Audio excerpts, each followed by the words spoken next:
Udah masuk barang. Barang udah masuk. Bismillahirrahmanirrahim. Assalamualaikum warahmatullahi wabarakatuh. Alhamdulillah, salawat dan salam semoga limpahkan kepada Nabi Muhammad SAW serta keluarga, sahabat dan pengikutnya yang setia hingga akhir zaman. Amin ya rabbal alamin. Tadi MC salah. Sorry, kita langsung salah. Ini disiapkan langsung oleh 30 chat YouTube. Ini. Terus Bang Edi Mulyadi enggak ada. Yang ada adalah Bang Edi Channel, bukan Bang Edi Mulyadi.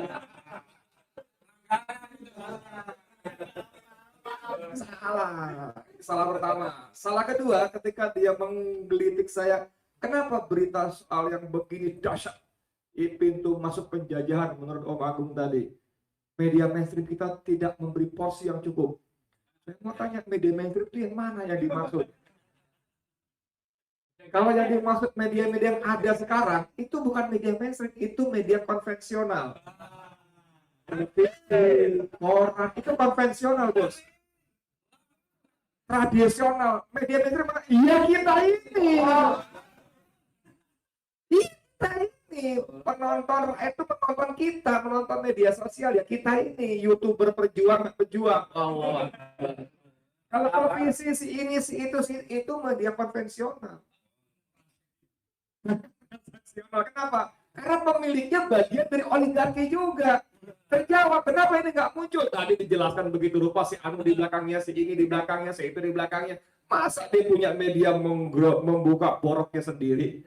Gemblung apa gemblung? Nah, gitu ya.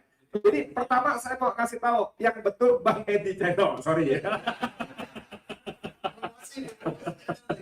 Jangan lupa Yang betul, nggak ada lagi tuh media sentrum kita, ya? Media sosial, dan kita alhamdulillah Allah berikan kesempatan untuk menjadi bagian dari kelompok YouTuber berjuang, pihak-pihak yang berkhidmat dalam dakwah amar ma'ruf nahi munkar. Allahu Akbar.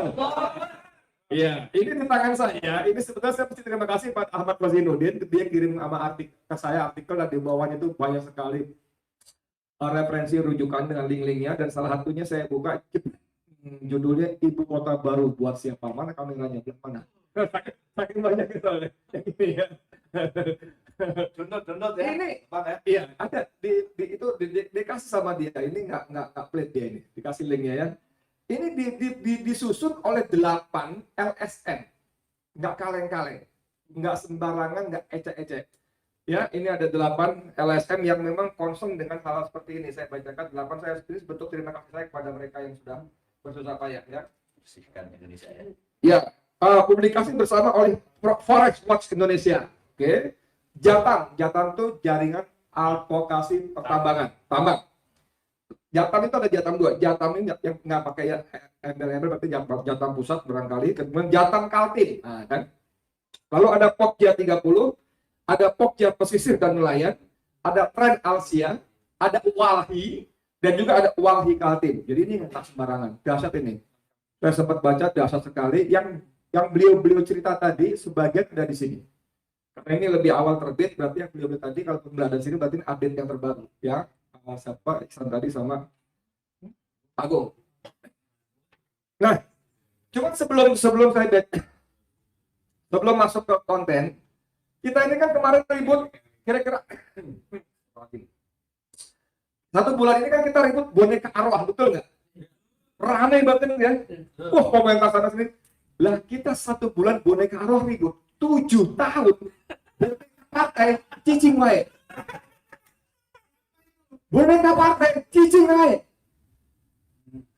Mas Jokowi, Pak Jokowi itu jangan lupa itu petugas partai. Bukan saya ngomong, namanya Megawati Soekarno Putri. Jelas-jelas dia mengatakan, saya ada ini buktinya hitam di atas putihnya, belum saya buka aja. Petugas partai, boneka partai. Kita tengah-tengah aja tuh, bahkan kaum kolam itu yang butak itu tetap bahagia, tetap mendewa-dewakan. Yang hari ini ada bahkan to way, bike to work, itu bikin postingan memuji-muji sang presiden yang pakai helm ini, yang pakai baju ini, pakai celana ini, jaket ini, tapi motor, bro. BTW itu bike to work.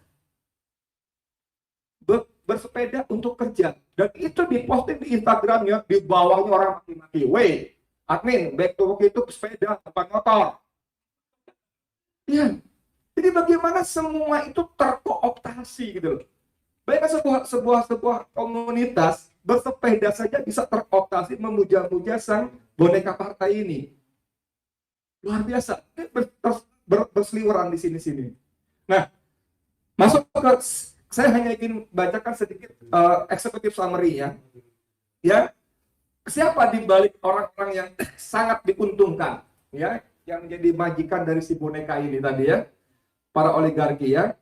Di kawasan ini ada 2 konsesi hutan, masing-masing berstatus izin usaha pemanfaatan hasil kayu hutan atas nama PT International Timber Corporation Indonesia Kartika Utama, dan izin usaha pemanfaatan hasil kayu hutan atas nama PT International Timber Corporation Nunggal.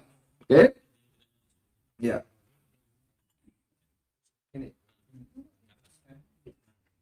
Ini. Ya. Nah, di sini ada nama-nama yang kita kenal ya. Ada nama-nama pemiliknya. Oh, terdapat 94 lubang bekas tambang batu bara yang tersebar di kawasan IKN, Ibu Kota Negara Baru, ya. Atas nama 5 perusahaan terbanyak yang meninggalkan lubang tambang, PT Sing Lurus Pratama 22 lubang, PT Perdana Maju Utama 16 lubang, PT Inisial 10 lubang, PT Pelawan Pertama 9 lubang, dan CV Armindo Pratama 8 lubang. Jika dilihat dari ring 1 dan ring 2 IKN, maka penguasaan konsesi didominasi oleh Sukarto Tangoto serta Hasim Joyo Hadi Kusumo. Itu sebabnya Menteri Pertahanan saya mendukung penuh Presiden Jokowi pindah ya, lahannya dia punya gitu ya. Ada Reza Herwindo, siapa Reza Herwindo? Yaitu Setio Novanto. Siapa Novanto? Kenal, ya kan? Terpidana EKTP, ya kan? Ada lagi perusahaan tambang pemiliknya itu di Panca, Mutiara Panjang Seren Panca, di semua punya Novanto. Lalu ada nama yang sangat terkenal di dunia dan akhirat. Ada nama Luhut Binsar Panjaitan, Menteri Perdagangan Maritim dan Investasi Kabinet Indonesia Maju, pemilik perusahaan tambang batu bara ini terhubung melalui perusahaan Toba Group. Banyak Toba punya siapa? Nah, yang saya mau bilang, perusahaan-perusahaan milik Luhut ini meninggalkan 50 lubang tambang yang mengarang dan diduga akan mendapat keuntungan pemutihan dosa dan kewajiban reklamasi. Jadi setiap tambang itu punya kewajiban mereklamasi, merehabilitasi lokasi-lokasi tambangnya. Dan perusahaan 50 lubang yang mengarang. Sekali. Maksudnya takbir berapa ini? Dan satu lagi yang kita nggak duga barangkali, ada nama Yusril Ihza Mahendra. Ya, sekaligus pejabat sebagai Komisaris Utama Perusahaan Tambang Batubara PT Mandiri Sejahtera Energindo di Kecamatan Sepaku, Tasik Ring 2. Ini saya mau kasih lihat, ada foto dan teman-teman ini bagus sekali, tambang yang menganga.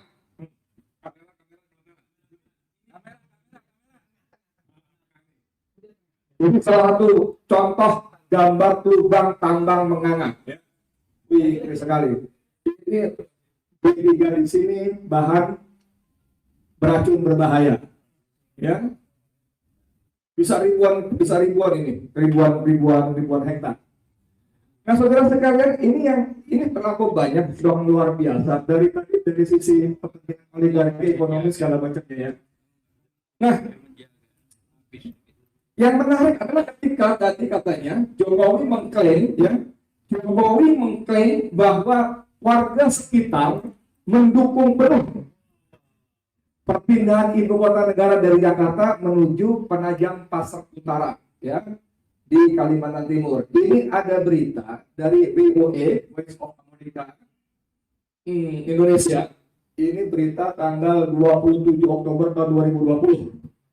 Judulnya Potensi Bencana Mengiringi Pemindahan Ibu Kota Negara. Tidak semua orang bahagia menjadi warga ibu kota baru yang akan dibangun di Kalimantan Timur. Salah satunya adalah Yati Dahlia, warga suku Balik di Sekayu, Penajam Pasar Utara. Dia menolak kehadiran pusat Indonesia di kampungnya kelak. Kami sangat keberatan, khususnya masyarakat Pasar Balik, kalau IKN di sini.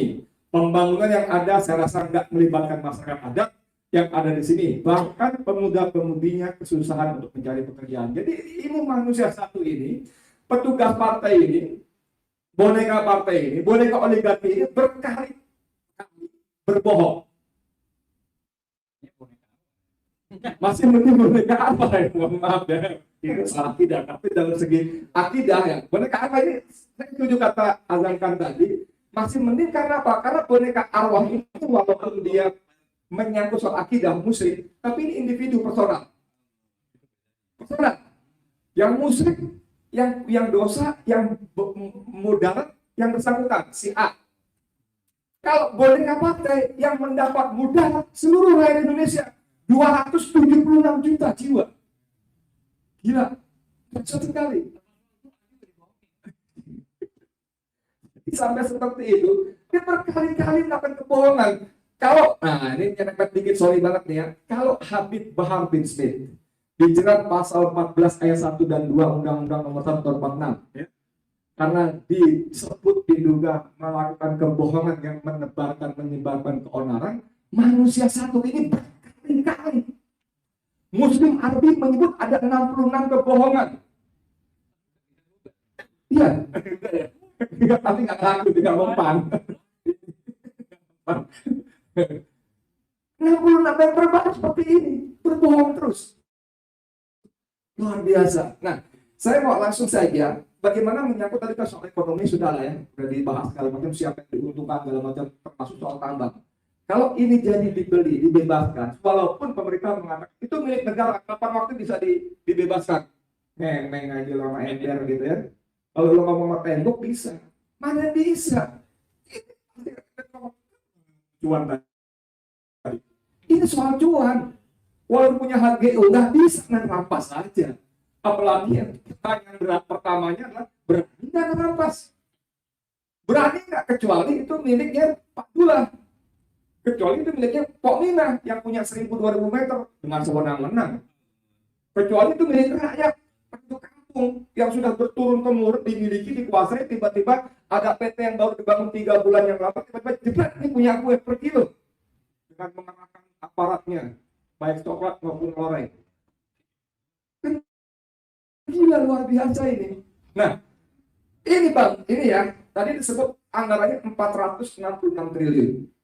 Dan dari awal dengan gagah perkasa yang mengatakan tidak akan melibatkan dana APBN yang banyak. Suharto Manoarfa, ketua kepala BPN, Bappenas maksud saya, Bappenas itu mengatakan hanya 18% dana APBN untuk 466 triliun itu. Tapi yang terbaru, Sri Mulyani mengatakan APBN 2022 mengutamakan 2 hal. Satu, penanganan COVID yang harus sudah selesai sebetulnya, dan satu lagi pindah ibu kota.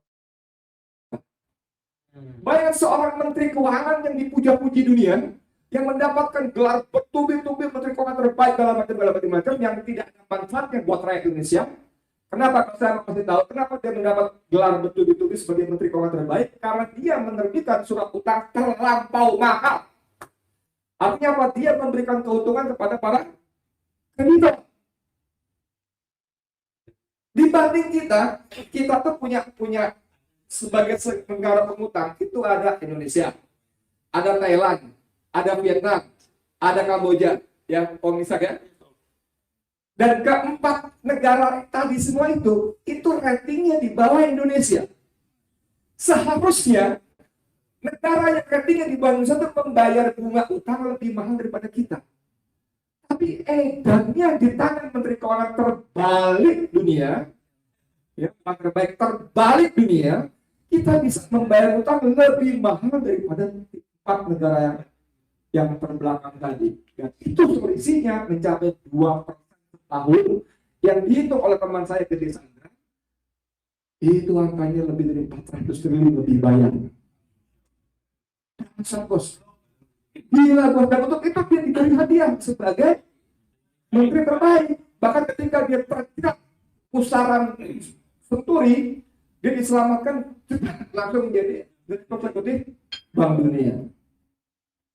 Harusnya dia diproses oleh KPK, tapi bukan cuma diselamatkan, dikasih hadiah posisi sebagai direktur eksekutif Bank Dunia. Luar biasa, biasa sekali. Nah, kembali ke soal tadi, ini dibangun ya, bahwa pemerintah Soeharto dan Menteri Keuangan, Bappenas dan Menteri Keuangan itu sudah menghitung aset-aset Indonesia di segitiga emas.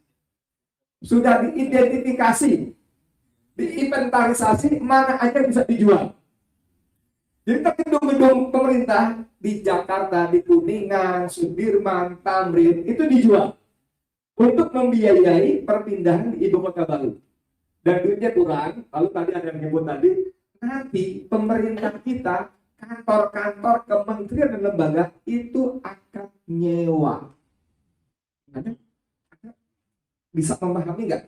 Ini ada sebuah tempat elit, punya sendiri, yang harganya mahal, punya gedung sendiri, lalu dijual, pindah ke tempat jin buang anak, ya?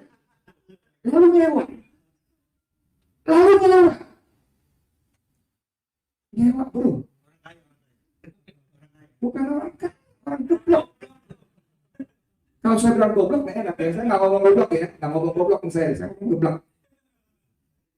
Itu akal kita sebetulnya. Oke, itu satu. Yang kedua, itu ibu kota itu nanti yang tinggal siapa di situ? Apakah menteri, dirjen dan direkturnya hanya ASN saja? Uang ASN juga mahal ke sana.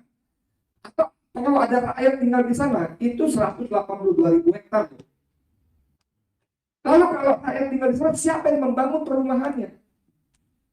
Apakah yang membangun itu bernama, siapa namanya, Ciputra, Agung Podomoro, apa siapa lagi sih? Sedayu? No.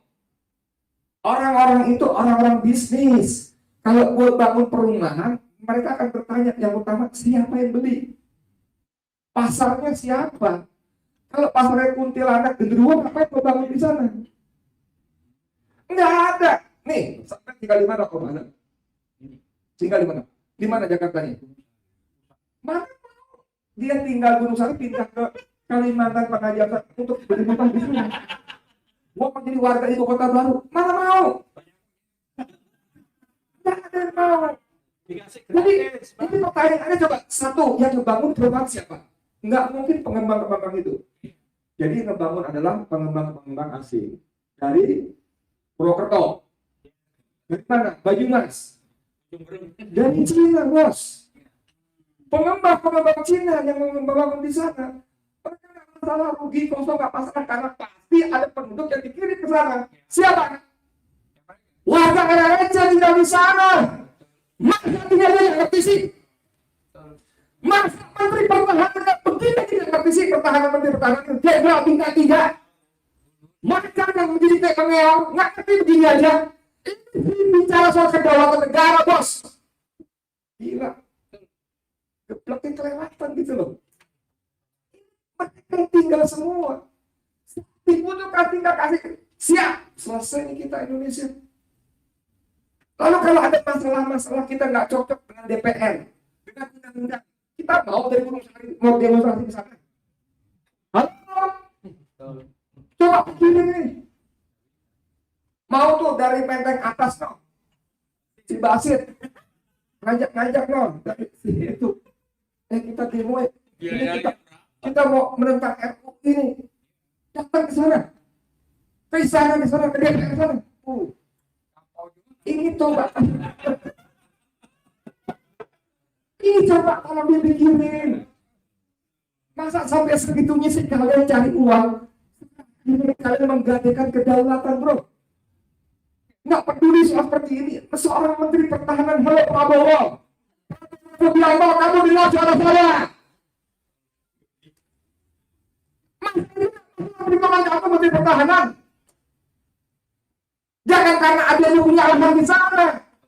Saya motif dari sini. Ayo kalau kita bermasalah, saya pakai ini aja modal saya. Mau kemana? Pengadilan mana? Meja hijau, meja kuning, meja biru. Saya betul-betul kesel. Jadi menurut saya, malam ini, kita tidak cukup hanya bunyi begini. Kita tidak cukup hanya membuat pernyataan sikap dan karena dibacakan oleh Ketua KPAU. Tapi harus dibawa ke ranah hukum. Betul, ranah hukum. Ini sudah pidana segala macam. Apa hukum yang dipahami. Harus dibawa ke ranah hukum. Saya ikut tanda tangan sebagai prinsipal. Ini kurang ajar sekali. Kurang ajarnya. Gibran sama si Kai.